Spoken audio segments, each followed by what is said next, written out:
Life isn't perfect, and neither are we. Nope. But we know how to face our fears And have some fun. and talk about all the messiest things of life. Like the messiest things. Get connected to yourself, get connected to others, and get connected to the life right in front of you. This is The Connected Life with Justin and Abby. That's me. That's you. And you. So, it looks like I might be tied up in a lawsuit very soon. I was surprised with how you started that. And then that was the first laugh. Or it sounded like a smoker's wheeze. Wheeze.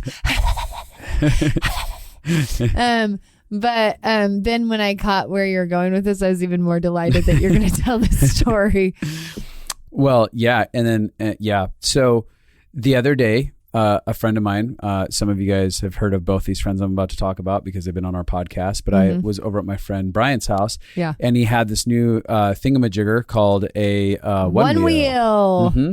And one wheel, if for those of you who don't know what it is. It has one wheel. It's one rubber wheel, and then it looks kind of like a skateboard around the wheel. So the wheel's in the center and your legs are split wide open, which is like crazy to me that they would build something that potentially if I fall down, it's just going to like mutilate my man parts. Yeah. Right? This will castrate you. So anyways, don't you castrate yourself. I take a little test ride on this one wheel and it was delightful. I felt like I was Marty McFly in Back to the Future. 100%. Part 2.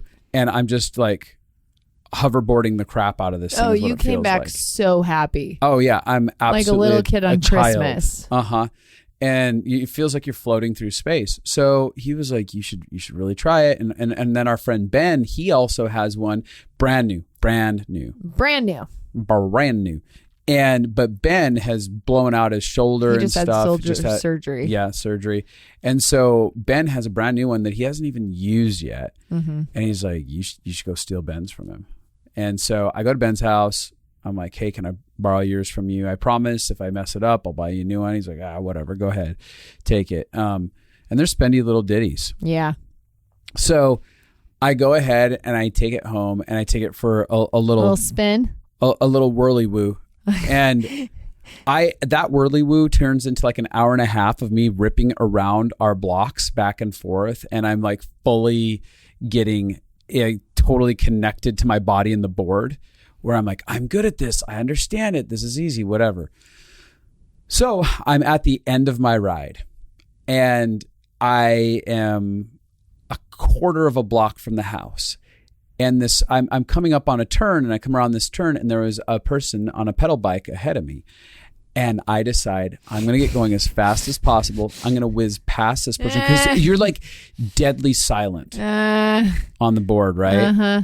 Like you don't know. It's like the what are those quiet cars that everyone has? The electric cars. Yeah. Yeah. Like a Prius? Like a Prius. The Prius like sneaks up on you and bites you. It's like quietly murdering pedestrians. Quietly murdering pedestrians. That's funny. So I'm on the board and like I'm whizzing forward. I feel like I'm friggin' Superman, right? And I'm just gonna come up and I'm gonna whiz past this person and cause them to defecate in their pants as I whiz by them. Mm-hmm. And it's pitch black out at this point. We don't have a bunch of lights in our neighborhood. And literally I'm gaining speed and this thing tops out at like 20 miles an hour. But what I don't know is that there's a secret problem to these. And when I looked at it in retrospect on YouTube, they're like, one wheel, the most dangerous electric vehicle ever. To which this guy is like, and why would people want to drive this? Because it's so dangerous. Because it's amazing. Because it's awesome. Yeah, He's like basically admitting that people risk life and limb to ride these things because they're so fun, right? But there's this mechanism where if you go too far forward and you try to move a little too fast, right, it tips all the way forward and the front edge hits the ground and sends the person sailing through the air, which is exactly what happened. I did a full-on Superman launch through the air at 20 miles an hour. Oh my gosh. And luckily, right as I was walking out of the house, I had this flash and I was like, I should put on a jacket and an old jacket. And so I hit the ground. I ripped my hand up, my elbow up, and your then side up, my side up. Your I've got butt bruised up. And right under my right shoulder. It's just terrifying. And here's the deal. whose fault is this is really the question. Yeah, in the that's court of exactly law. what we're saying. And so is it mine for not understanding it, or is it Ben's for lending it to me? Definitely. So confused I about think that in a world of healthy empowerment, I should sue him for giving me his board. 100%. Right. I think that is only what is fair and right and American. That's what Americans do. They're like, I hurt myself. Who can I blame and get money from? It's totally real. As a side note, and to end this story that's gone on a little bit here, I was accosted by a skunk. There was like a baby skunk, and you didn't tell me this. Oh yeah, totally. I was riding and I went to this area, and this baby skunk is over in this area repeatedly every time we walk there at night. Mm-hmm. And it came my direction, and then I'm going like, and it like sees me and is confused about me, and then it starts running at me, and then I'm trying to speed up, and then its tail goes up. I'm like, oh my God, why is this doing this to me? I'm not even chasing you. And it tried to spray me. But it missed because I smelled you afterwards, and you smelled fine. Yeah, it totally missed. But I was terrified. I was like, I wasn't doing anything. Yes, it was horrible. It was painful. I didn't even want to look at it. Yeah. Because I was like, is this going to be this situation where I'm like, where you have so much regret and you have to go to the hospital? So I've sworn off the one wheel, but Bryant has been twisting my arm to get back on it. He's like, no, don't do that. But now you understand. I had to postpone my airsoft birthday party. I know, which is such a bummer. A huge airsoft event with men and airsoft murder. Anyways, what are we talking about today? Well, today's going to be a fun episode. It's just going to be around a little bit of here, a little bit of there, and it's your birthday. Wait, what? It's your birthday. Okay, Abby told me we're going to go in here. You just go ahead and share your story, and then we're going to get into something. But she wasn't going to let me know what it was. No, I'm just going to ask you some. So what does that mean? It's my birthday episode. Well, we're going to ask you some questions. It's going to be good. You guys will get me. Did I say we? We're going to ask you some questions. Me and all of the voices in my head have lots of different questions. We're going to ask you some questions, find out some things, and kind of talk about celebrating life. We talk about this a lot on our podcast because I think it's something that people aren't great at, the enjoyment of celebrating life and our fun memories. And so this is literally going to be a Justin interview. This is the big surprise. I'm going to interview you. You're the guest. You're the guest of honor. Mm-hmm. Okay, I'll do it. So strap yourself in and get prepared to get to know more about me, I guess, huh? Yeah. I am 38. Yeah, you will be. Yep. By the time this airs. Yes. Mm-hmm. Nope. I mean the day after this airs. Yeah. Mm-hmm. Tuesday is your birthday. I guess so. So you're officially old as dirt. Not quite. 2 more years and I will be. 2 more years. Then you might as well just quit on life. 40 and up. Well, I want to start actually with a little bit of seriousness. Oh, okay.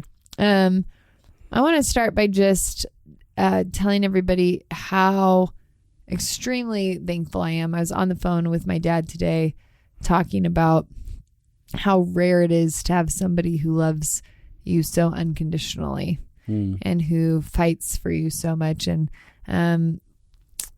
most listeners have heard our story with my health process this year, but very few people know how little I've been able to do for our business and how much overtime and intention and stuff you've taken on without any resentment towards me, without any frustration towards me, without any blame towards me. Like, I can actually feel your heart has genuinely been to lift the pressure off of me so that I can recover.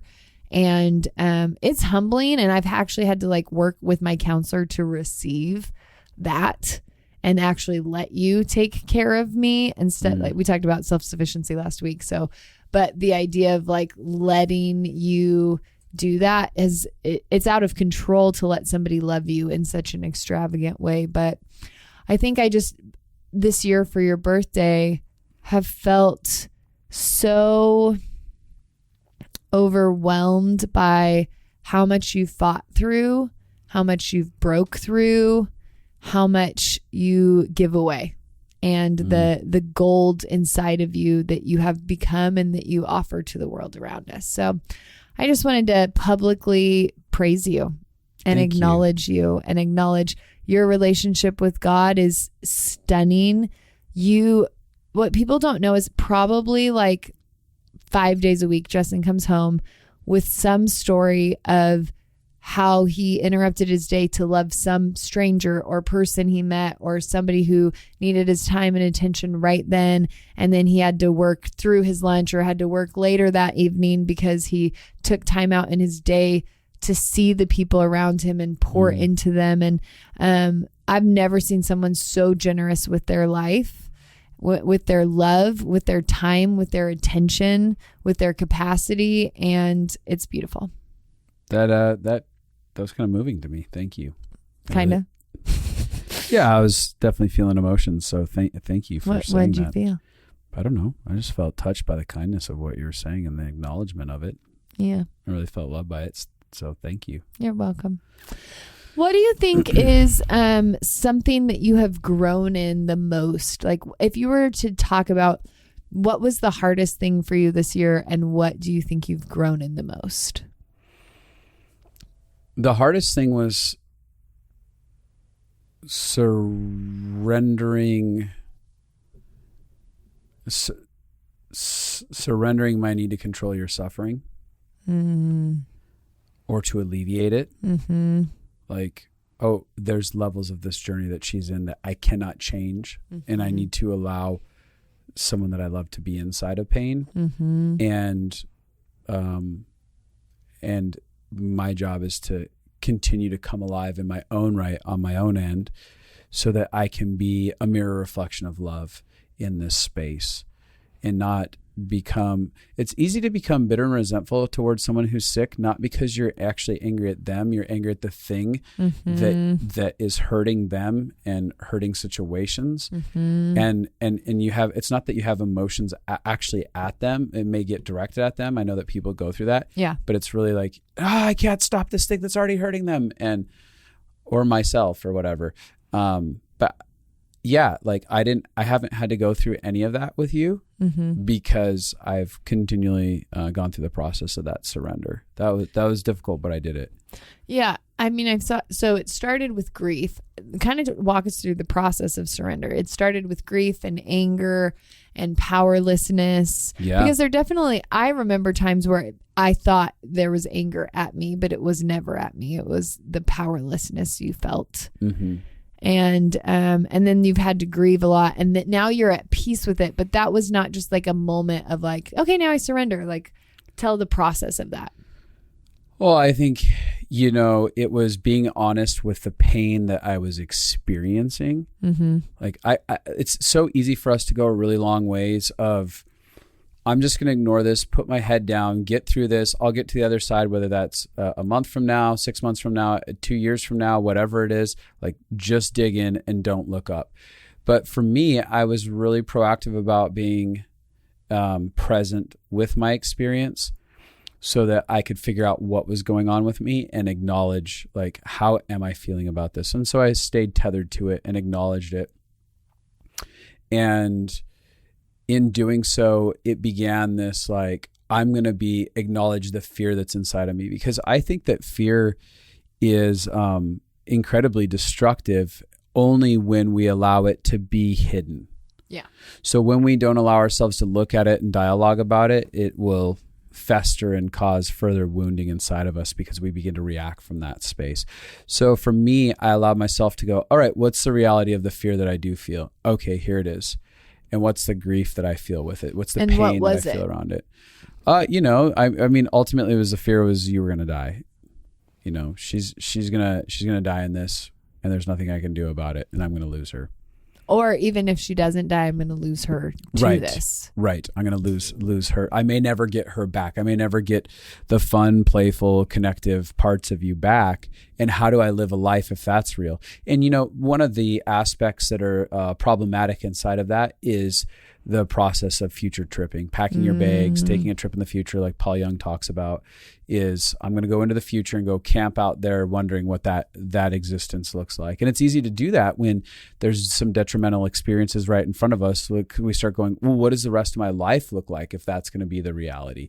And I had to learn how to stop packing my bags and going there. But I also had to accept, like, okay, if I can't get myself out of future tripping, what does it look like to accept even if that does happen? Yeah. What does it look like to grieve and go, all right, well, if that happens, I'm sad about that, and I'm sad about what is right here. It's also, as a side note, it's easy to get lost grieving in the future and not allowing yourself to just grieve here. So you're sad and you're scared about the future rather than just being like, hey, I got enough sadness to be present with right here. How about I just get sad with this doesn't feel good right now? But I allowed myself, if I was going down that journey, to fully experience it and go, all right, so what's the worst case scenario? If she doesn't come back or she does die, will I be taken care of? Is there love? How do I process through that? And how do I now process through the progressive losses that I am having? And what were some of the conclusions you came to, or what helped comfort you? Well, there was even greater depths of I am not alone. Like, my Father, my Creator, He is with me. And there are people who reflect His love also as well around me, who love me and care about me in friendships. And so I'm not alone inside of this. And I don't have to be alone inside of this. I think I saw you this year more than others reach out and process the pain you were in about me with other people. Yeah. I found myself on Marcus Miller, our really close friend, probably about... He's been on our podcast. Basically my best friend. I've many a times throwing myself down on his couch and just being like, I'm sad, and crying that out. I'm scared today. I'm lonely today. I'm not sure if this is going to work out. And he just held the space, you know. Sometimes he would speak logic into it or ask questions, but a lot of times he would just be very validating and attuning. Just, I love you. I'm with you. I'm sorry you're going through this. Your life matters. This is really difficult. So that acknowledgement was, and I had multiple people like that where I shared that with. And so that was a huge component. Yeah. Of helping you connect to that. Yeah. And so staying connected to it then also got me to be able to get to not only the stuff I had with you, but I got underlyingly, what are the wounds inside of me? And so I allowed all the wounds to get extracted, and I allowed the light to be shined on them. Like abandonment issues of past, or powerlessness, or am I really cared for and taken care of? Will I be able to be fully happy regardless of if she's not there or she is here but not really, or whatever? And so there was that invitation into my own personal healing, which I allowed myself to be surrendered to. Part of that surrender was me surrendering to the liberation process for my own soul. Yeah. So that was a huge part of it. I saw you get liberated. I mean, I would say like part of what you're talking about is you let go of codependency with me. Right. And I think every human struggles with this because it's hard for us to be okay when we're in pain. It's hard for us to hold space for our own pain, which means it's hard for us to be around other people in pain. We want to solve the pain problem for the people around us. Yeah. And so you actually learned how to be okay with me not being fixed. Yes. It was this thing where I literally had moments where I was like, I give her permission to be in pain. That was an internal thing that I was saying to myself. Like I was letting my soul off the hook. Like I couldn't alleviate the pain. I could love well, but I couldn't make aspects of the pain just disappear. And I accepted that you have your own process of suffering that is a gift to you.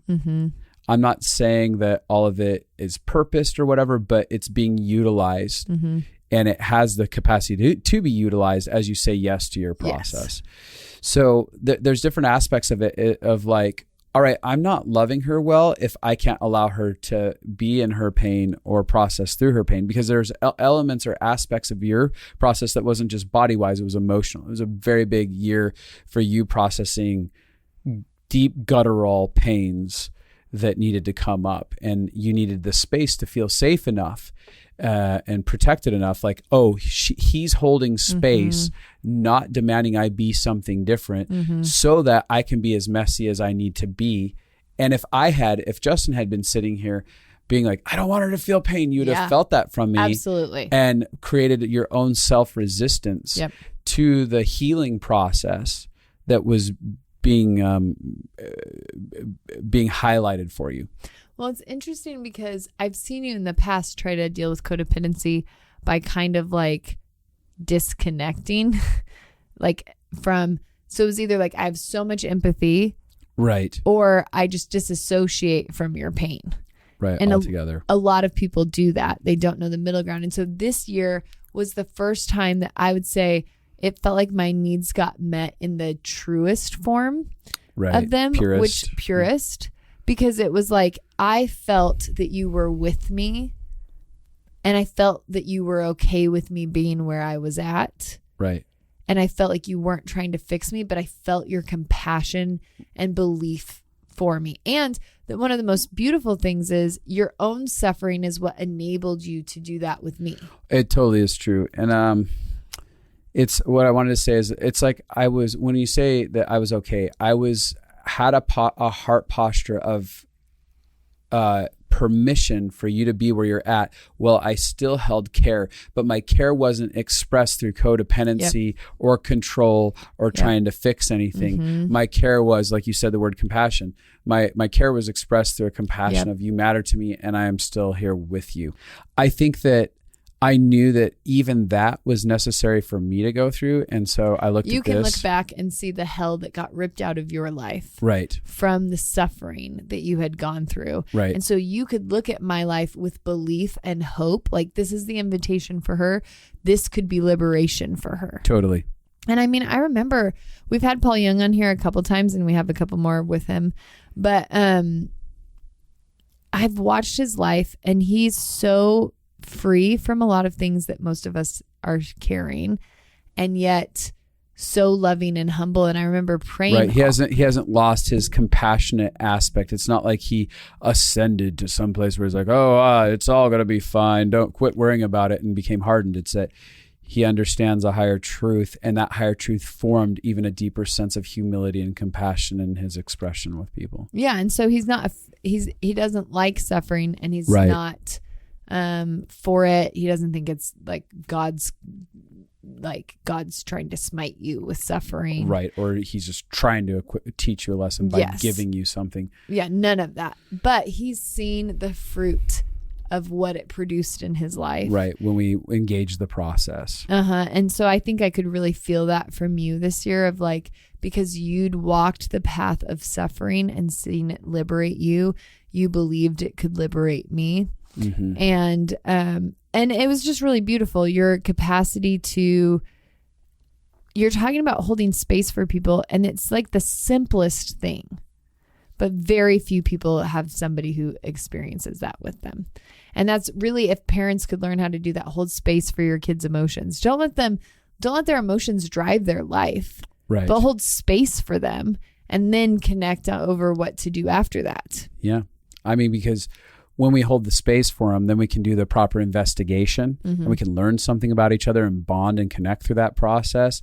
And then we can get to higher truths. We don't stay stuck there. But so this year it feels like a massive win for you in that area. Yeah.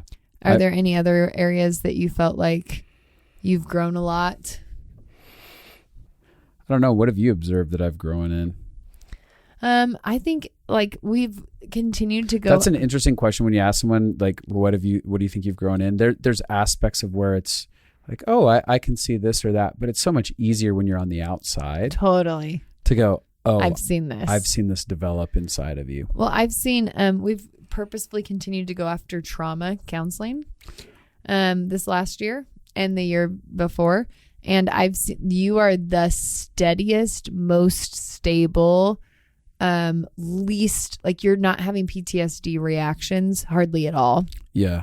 And in a way that, like, not just on the outside, it's not that I can see you trying to control your external behavior, right? But inside there's a storm. It's that actually the storm inside is subsiding. Yeah. Yeah, no, definitely in this year, I feel like any storm in fight or flight or anything like that is just obliterated.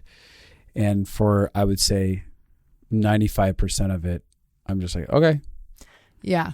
most of your life you were not in fight or in flight passivity, almost all the time. not in disconnection. I'm just like the peace got to me because all the equipping of the tools and stuff that I've worked on so hard with applied to the very direct PTSD trauma work that I did, all of a sudden culminated in a lot of power and a lot of settledness. It's why everyone should do Living Fully Alive, because if you actually, like, we have so many tools. If you actually do them and implement them into your life, you will get to the place where your inside world can change, which will dramatically affect your outside world.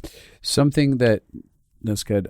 Something that you're asking earlier about how I navigated even stuff with you.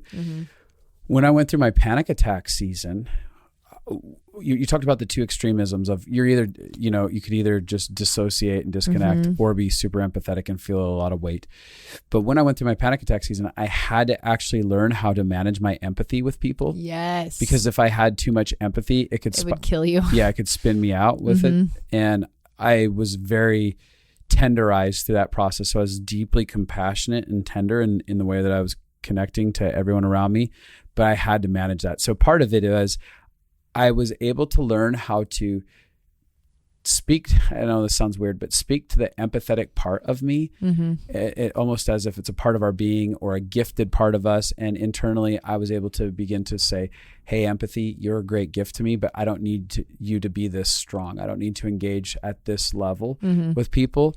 For lack of better way to communicate it, that's like the inner dialogue that was going on with me. And I learned to actually alleviate the deep depth of empathy so I could still empathize, but without it like overtaking something too heavy inside of me. Yeah. And still be present and love, but I didn't have to disconnect altogether. Yeah. And so that created the balance, and that set me up for a lot of success to process with you in this year. I guess as I'm talking to you, I'm like, hindsight, this is one of the reasons I really think birthdays and holidays are important to celebrate. This is why I love the new year. This is why I love like birthdays, is because hindsight is one of the most beautiful gifts we have. And so oftentimes when we have birthdays, we do this. We take some time together with friends and we talk about what we've seen happen in each other's lives, and we actually recount, because recounting is one of the ways you get vision, you get gratitude, you actually see momentum in your life. You don't see momentum unless you go back and look and see, like, where have I come? So I'm listening to this conversation and I'm like, I feel so inspired just listening about how much suffering can liberate you and how much it can bring peace to you. As we're talking about it, I'm in awe of what it's produced in you, which gives me hope. And so that's why I think it's so important to actually take time to celebrate events in any, like Thanksgiving. It can be like, what are you thankful for from this year? Or just be the cultivation of intentionally engaging life as much as you can. As a side note with suffering, such an interesting thing. I don't know that I think we should do an even deeper dive at some point. Yeah, on I think the conversation of suffering. We may have done a little bit before, but I even go a little bit deeper on it, because I think that there's certain levels of self-inflicted suffering that they're not teaching you anything. That's actually like creating more suffering. But there's certain levels of suffering that is rooted in life outside of us is happening. And there's these invitations to find freedom from those experiences that are separate from us purposely setting fire to our own world. Yes, I agree. Okay, so let's talk about birthdays in general. Used to be pretty painful for you. Why don't you express like the triggers you've had around birthdays and what we've kind of had to walk through around that? Yeah, I think that there is aspects of birthday experiences where I walked away feeling levels of disappointment, where maybe those birthdays didn't feel like they got fully made about me, but they were about me, but they weren't in some different ways. And there was also this sense of, how do I put it? There was pain in my childhood with it. Like, if I get too excited about something and I get hit with disappointment over and over again, I can't take it. Like, there's only so much capacity from the childhood I had to keep experiencing over and over again disappointments. Well, and I know you never had experiences where it was like for a whole day, it felt easy and fun and safe in your family. Right. So there wasn't like, oh, for this birthday, everybody's happy. Right. And so, somehow something would find itself derailed. Somehow there'd be some blow up somewhere, something would happen. Totally. So for me, it really came into birthdays felt high stakes. And a lot of times I just wanted things to be happy. So for me, it was almost like, what do you want for your birthday? I don't know, whatever you want to do. Yeah. Whatever will keep everyone else really happy so that there's no big problems on it, then great. We'll do that. And so as birthdays definitely progressed for me, even into this year, I've had to be able to be, how do I put it? I've had to grow in being able to say, no, this is what I'd really like. This would be fun for me, and I'm going to make that fun. Yeah.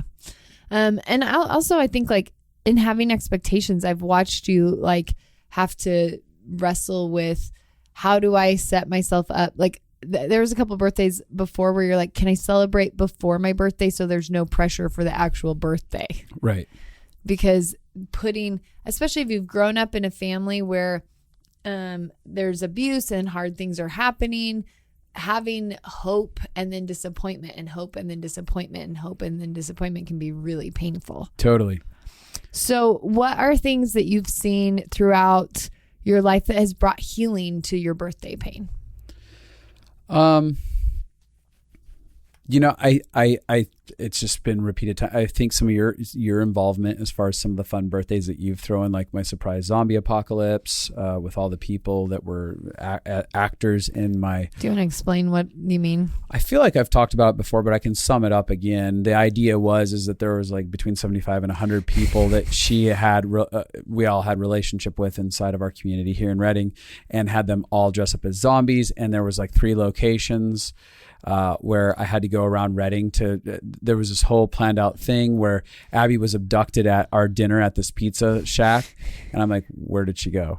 And then someone's like, oh my God, zombies took your wife. We have to go get her back. And there was this whole video and everything. And then it was this Nerf war. We were given Nerf guns and we were taken to each location. I had to kill zombies with Nerf guns and then get a hold of the next clue and find the next place to go. And then each clue led you to the antidote. Right. So eventually the antidote to save you. Which, as a side note, you were so disheartened because it didn't seem like I cared about saving you. I just cared about killing a bunch of zombies. You're having so much fun. You're like, I don't care if I get the antidote to Abby in time. I just want to kill all these zombies. Right. But that was super fun. And so there's been, that was, overly epic in so many ways, but there's just been a lot of really nice ways that you've fostered that. So allowing moments, like it's easy for people to have pain in an area where they're like, I'd rather not revisit this. I don't want to be disappointed, whatever. And they keep avoiding it. And I could have kept doing that and just been like, no, I'm shut down to all these things that are happening. But I chose to continually engage the process when you'd attempt to love me. And I'd be like, okay, here we go. I'm going to let this happen. I'm going to experience this. And so because of at some level, my willingness to receive the love that was available in those ways, there was this gradual healing journey that happened for me. Yeah, absolutely. And not just that, but I was also very vocal. Like each birthday as we ran into problems and you're like, you're being so difficult to figure out what you want. To be honest, I want to say this because I want people to get a realistic view of the healing process. We'd all like it if I could throw you one epic birthday party and it would heal you. And that just fixed everything. But we've been married 12 years and it's been progressive over 12 years. Yeah. And so one epic birthday party did bring a lot of the healing. Like I think you felt really celebrated. There were no blow-ups on that day. Like It was so fun for you. But that didn't mean that all of your pain from years of pain over birthdays got diminished. No, not at all. And so again, there was those progressive moments of me processing as we got to them and as we went through them of being like, oh, this felt really good this year. And this is what was really difficult for me that I had to work through inside of it. And even times when we would have our exchanges and you'd be like, what do you want? I don't get it. And I'd be like, no, I'm fine. Just let me I don't want to do anything. I just don't want to do anything. And then you'd keep pushing when I felt my boundaries were so violated because I was like, just get off my back. Why won't you let me do the thing I want to do, which is nothing? And so... forgive me for being a wife who cares. But some of that tenacity and compulsive disorder that you have to want to make things right was very helpful, because in some of it would escalate sometimes into arguments. Yeah. With the boiling point would hit, and I'd be like, I'm scared of this, or I have this pain, and I'd allow myself to get under the surface and say, like, this is what's coming up. And so for people who are listening, I think it's really key in your healing process when someone's poking on it to not just like think that, again, one event's going to fix it. And throughout all of your events, it's not just something is externally going to make you better. It's going to be you engaging the process. And again, part of that invitation to healing is there. So there was an invitation each time, and will I choose in to whatever I need to do to get what I need. And year after year, I didn't allow myself to go into guilt or shame and be like, oh, I should be better off now because we've already gone through this many times. I'm like, yeah, but it's still there and I'm working it out. Yeah.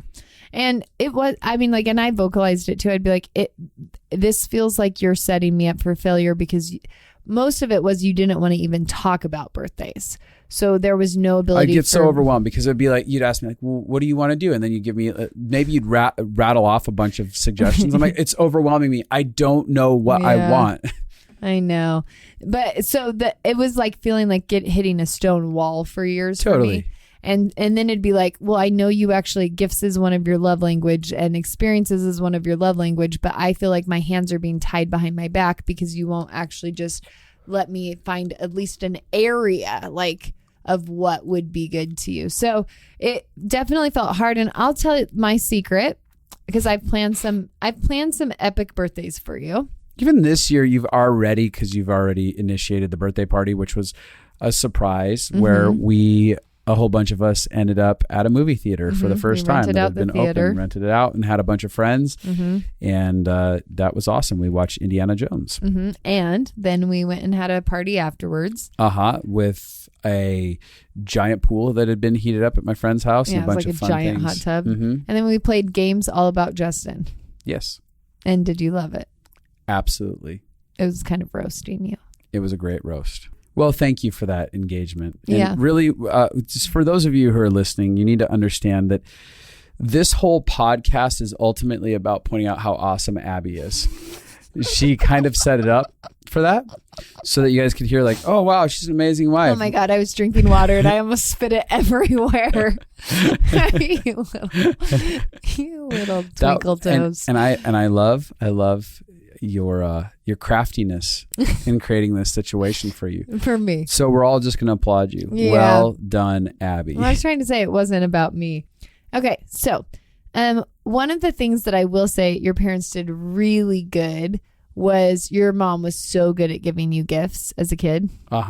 Like, that's one of the ways she's loved you the most. And I think it's funny how the gifts she gave you as a kid have like shaped your entire adult. How funny is that? Do you want to explain what gifts were like with her and then how that's influenced your whole world? I think that there was one thing that was super really cool and probably set you up for disaster. My mom had this capacity to figure out like what I loved. Like, she was always I know, I hate her. She's like notes. a mind reader. She can like intuitively. Oh, he's really into this. He really likes this. Okay, so I'm going to go. Like, when I was into like today, we're looking at my Ninja Turtle diorama sitting over here, right? And Ninja Turtles. Like, when I was into Ninja Turtles, she was like, oh my God, he loves it. She would watch me watch TV and get excited about, whatever. And then she'd like go buy all of them. Oh, she was a boss. There was this one toy line that I loved, or show called Visionaries. So she went and bought every Visionary action figure and gave one to every person at my birthday party. Aww. And then gave me my favorite one. And so it was like everyone was could play together and stuff like that.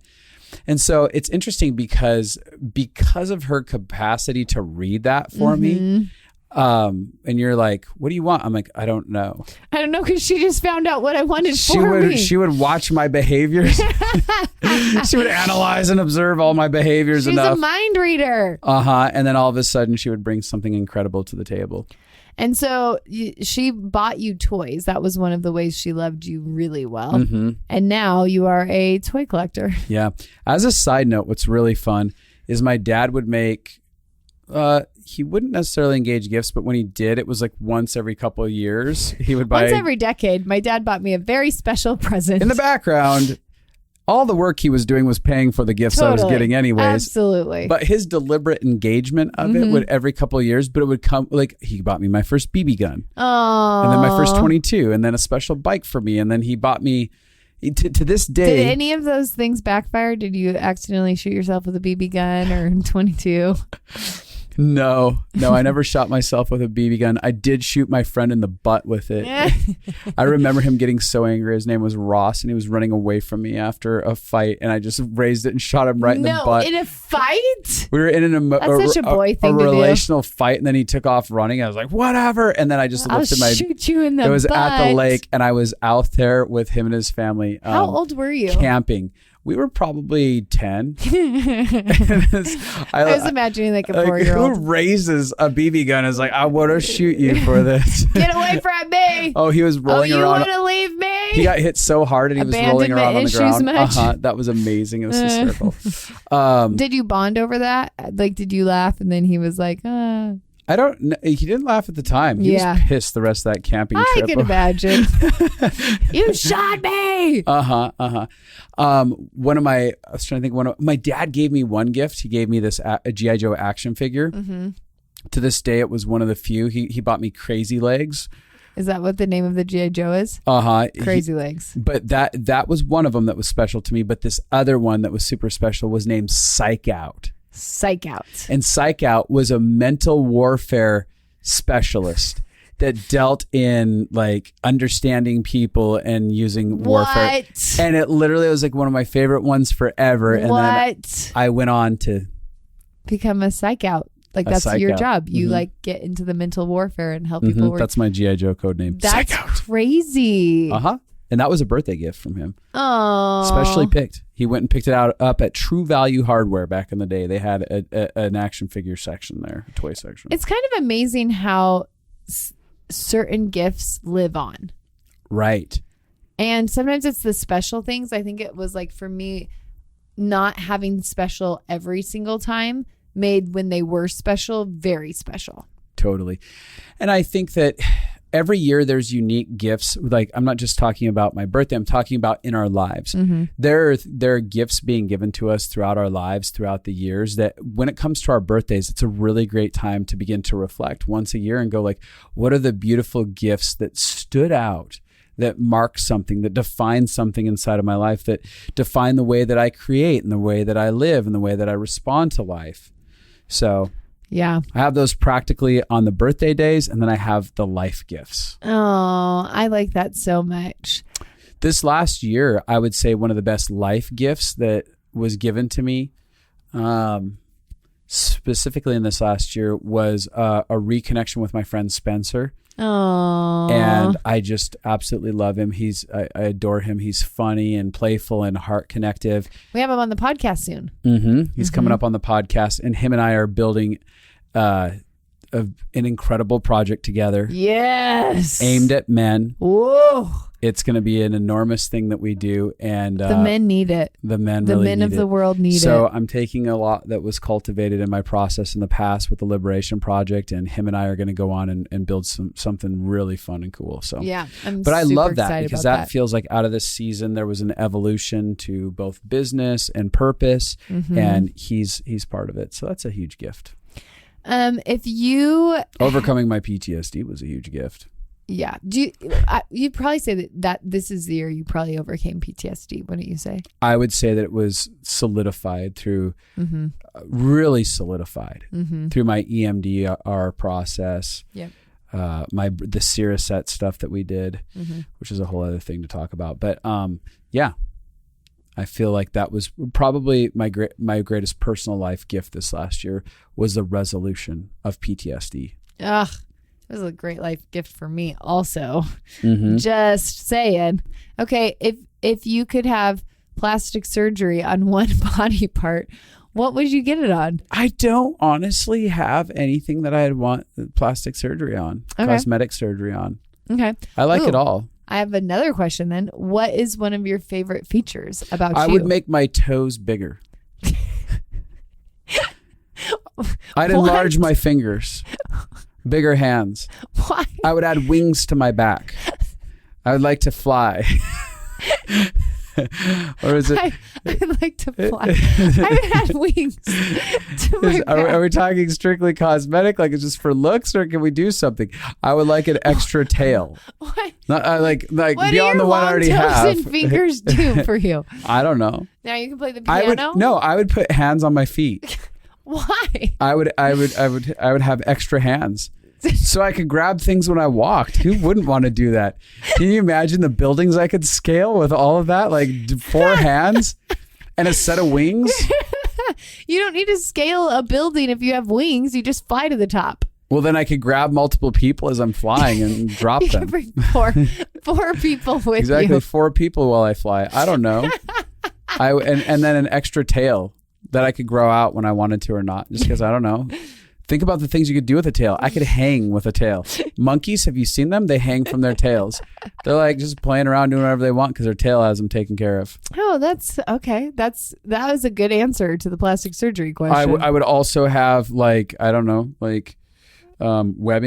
between my fingers and my fingers on my hands and my finger feet. Your finger feet? So I could swim really fast.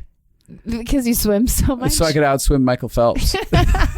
I don't know. Just say I could do it. Just to say I could. But I want it to all look really pretty. How would you have this beautiful, like you're basically saying you have fins now. Yeah. On your hands and your feet. They're not fingers. They're not feet. They're fins. Yeah. Then I'd have them give me a lion's mane.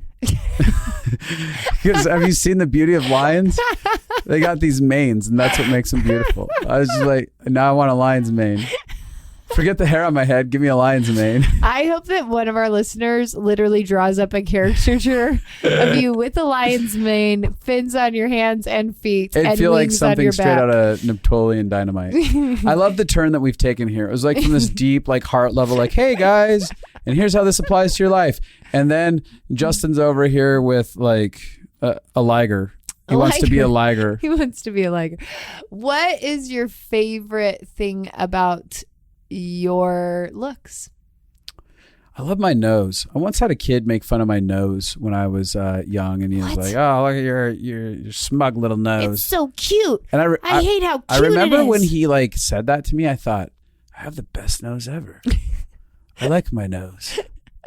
And you stuck with it. Yeah, I stuck with it. And I love my chin, my dimple chin. Oh, you have a dimple chin. People would make fun of my butt chin, and I wasn't chin. even remotely fazed by it. I'd squeeze it and be like, You'd make it look more like a butt. yeah, I loved it. I think it's great. It's nice jawline. Oh, I've got that. I like all these things about you too. Yeah. I also like my knees. Sometimes I look at my knees when I'm on the toilet. I'm like, man, those are incredible knees. Who gets knees like that? I'm kidding. I don't do that. I made that up. Although I will say that I have had an infatuation with my feet. Oh yeah, since I met you. I have the cutest feet. You do have cute feet. I have cute man feet. It's weird. They're like very nice. They're not dainty like ladies, but No. they're very cute man feet. Yeah. They're not ugly. And I have this just delightful little mole on one of them that like says, hey, I'm kind of pretty like a movie star.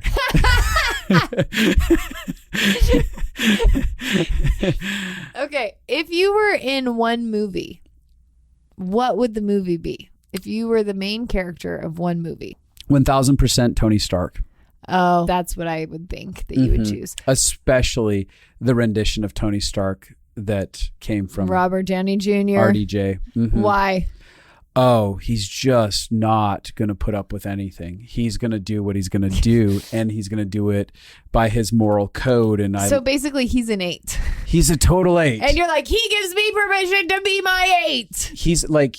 He's every masculine 8's dream. Fantasy world. Fantasy. Not only would you want to be him, but you want to marry him. In case you're wondering what we're saying about 8s, we're talking about the Enneagram. Yeah. Justin is an 8, a challenger. wing 9. Mm-hmm. And Tony Stark is a great 8 iconic character. Mm-hmm. I'd say he's a wing 7 probably. Yes. I would say 100%. I would kill the 9 in me and take over a 7 any day. That peacemakers, get out of here. Get out of here. I don't need you. You're ruining my day. Let me just have fun. That's amazing. Anyway, so that's some nice questions there. Yeah, that's some good stuff. Okay. So I have one last question for you. Well, actually, it's kind of two. Okay. Okay. So the first one is, what is it that you are excited about for being 38? Like, because lots of times I think people can start to be sad about their age, but there are things that you get at every age that you didn't have before. So what is it that you can see that you have now that you really enjoy the age that you're in? There's a sense of stability, strength, capacity that's been developed in me at 38. And there's, there was an element of me fully stepping into my manhood, feeling like I was embracing it at around 27, 28.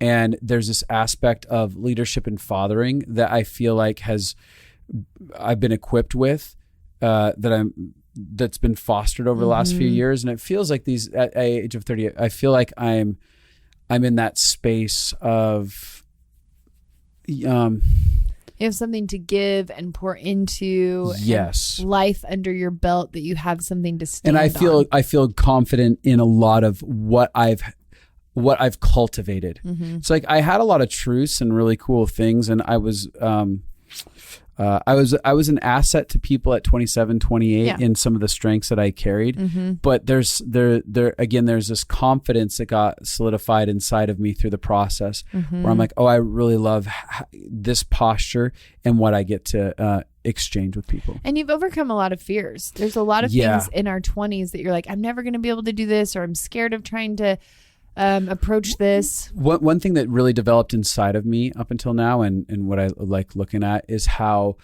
I realized that I have the capacity to create anything.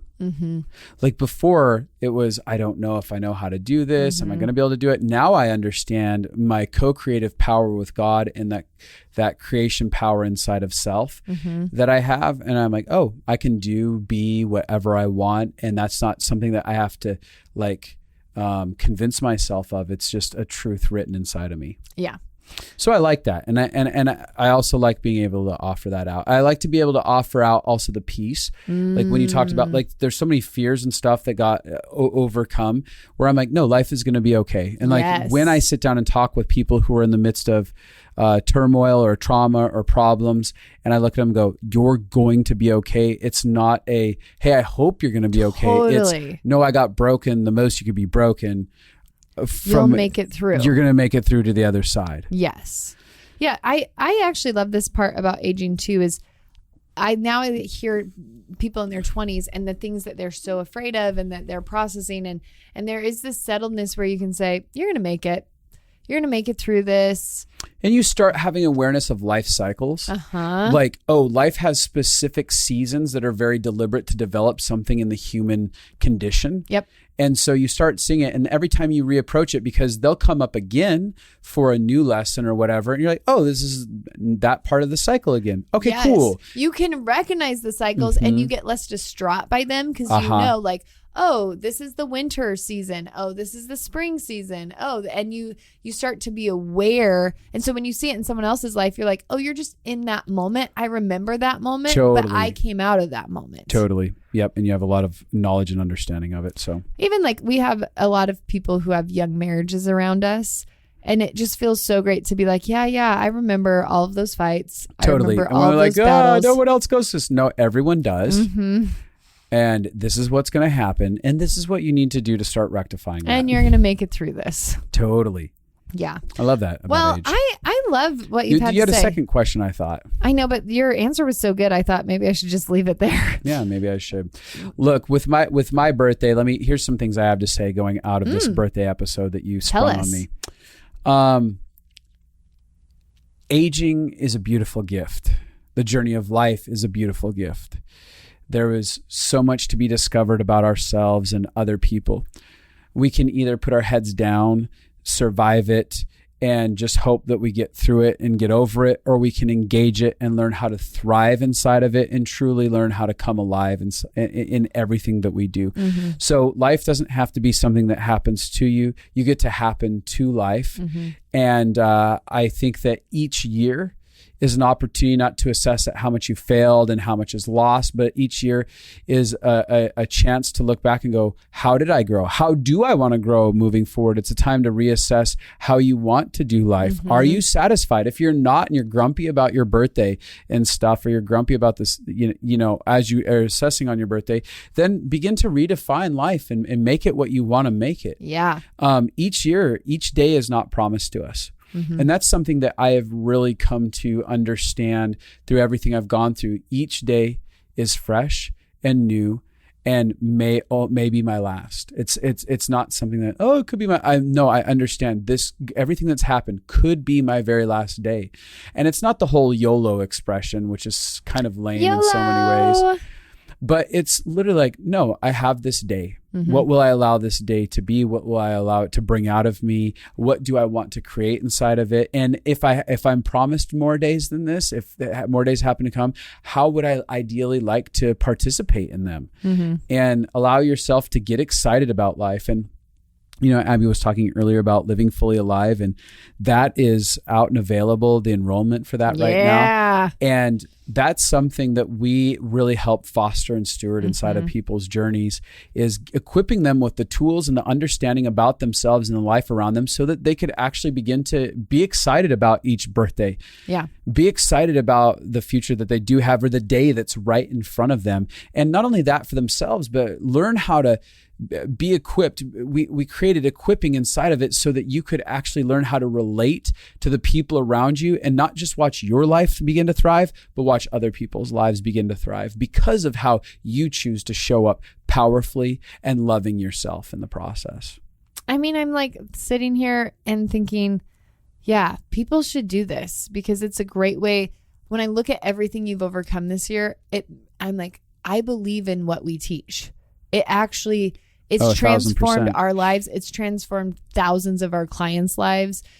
It actually works. It takes time, but Right. if you actually engage the process, you can get to where you're steady on the inside. You don't have fight or flight happening all the time. You have relationships that feel really thriving and connecting. You have hope and life, and you can be more connected to yourself and others. And it's so worth paying a price to actually get the life you want instead of just surviving for years and years. So for those of you who don't know the specific date, my birthday is September 29th.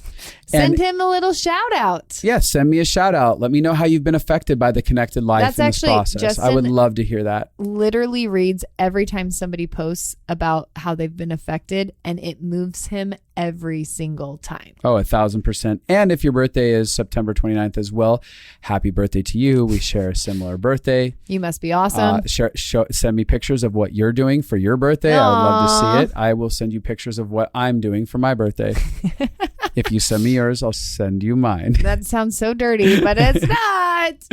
And then we also have an immersion program this year for Living Fully Alive. Yeah. We're really excited about that. We went and took the wheel, and we didn't reinvent it, but we changed. Amped this up. Mm-hmm. So you can partake in the immersion program, and you can find out about all that by going to justinandabby.com, ABI, or stumballconsulting.com. Yep. All right. Oh, I'm so excited you were born. Yeah, me too. I thank your mom every year on your birthday. It's one of the best things she did for the planet. Good job, birth Mom. For you. Good job, Dad. Yeah, they made you. Yeah, way to do that thing that one night.